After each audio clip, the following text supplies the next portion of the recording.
In this video, you're going to apply the negative and zero exponent rule. So you're going to practice simplifying the expression and writing your answer only using positive exponents. So you need to go back and remember those rules. Well, the first example is z to the 0 power. So you're using your zero exponent rule.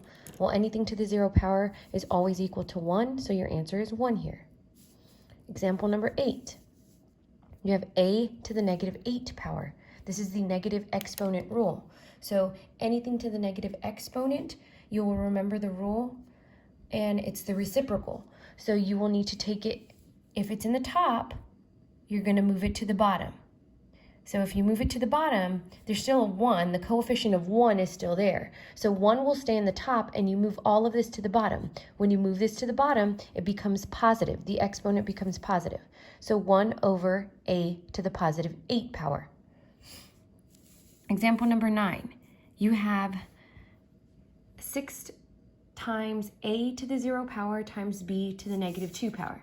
So 6 is a base here, and in this example, 6 has an exponent of 1. 6 has a positive exponent, so I'm going to go ahead and put a check mark and say we're going to leave 6 exactly the way it is. I'm going to go ahead and zoom in so you can see this a little better. So if I put a check mark on that term, that means I'm going to keep 6 where it is. A to the 0 power. A to the 0 power is anything to the 0 power is always equal to 1. So if I were to put a 1 here, this is all 1.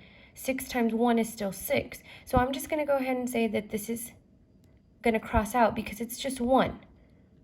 So if I multiply anything times 1, it stays itself. Now I have b to the negative 2 power. Well, b to the negative 2 power means if it's in the top, I need to move it to the bottom. All of this is over 1. So I need to move b to the negative 2 to the bottom of my fraction. 6 to the positive 1 will stay. 6 times 1 is still 6. So in the numerator, I should have 6. In the bottom, I should have b to the positive 2 now. This is my answer. A to the 0 exponent went away because it was 1, and anything times 1 is itself. In example number 10, you have 14m to the negative 4 times n to the 0 power. Well, 14 has an exponent of 1, that stays. M to the negative 4, if you have a negative exponent, this is the only thing I need to move because it's negative, and I'm going to move it to the bottom because it's in the top.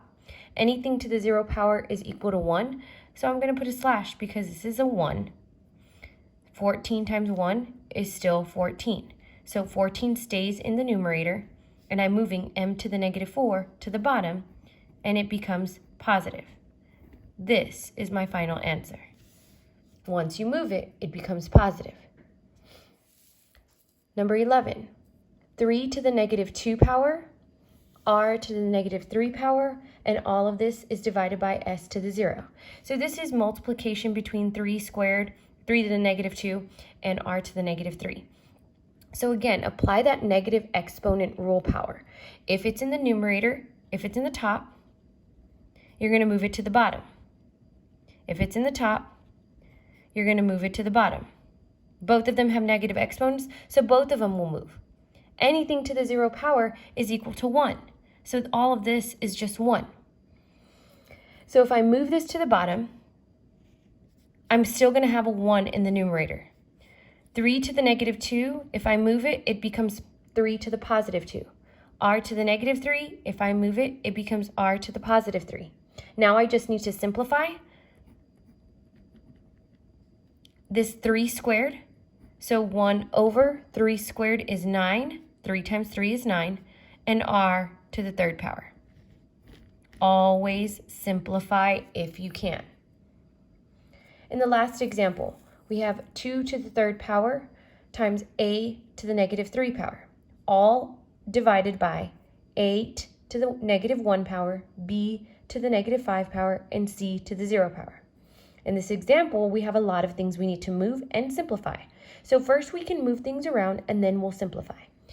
2 to the positive 3, it's a positive exponent. I don't need to do anything with it. I can keep it exactly where it is and simplify in the end. A to the negative 3 power. If it's in the top, I'm going to move it to the bottom. So I automatically know that this is going to be a fraction here. 8 to the negative 1 power. if it's in the bottom and it has a negative exponent, I'm going to move it to the top. B to the negative 5 power. If it has a negative exponent, I need to move it. If it's in the bottom, move it to the top. And what do you notice about c to the 0? Well, c to the 0 power is a 0 exponent rule. So c to the 0 power means anything raised to the 0 power is 1. So I'm going to go ahead and say that this is just 1. When it's 1, it's not going to change my problem. I'm still going to have anything times 1 is 1. So that's 1. Let's go ahead and start moving things around. So start with 2 to the positive 3. We don't have to move it. Keep it in the numerator. A to the negative 3. We're going to move it to the bottom, and it's going to become positive exponent 3. 8 to the negative 1 power. Move it to the top, and the exponent is positive 1 now.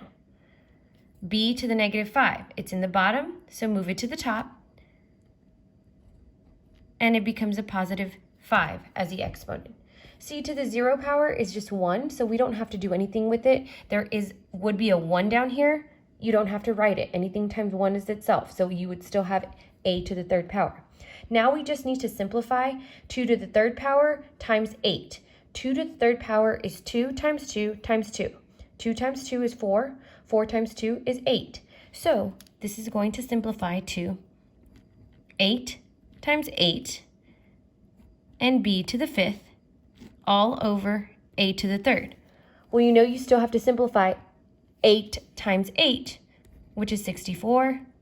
b to the 5th power is still in the numerator, all over a to the 3rd power. And now you're done. So you're going to go ahead and practice on your own on the next slide.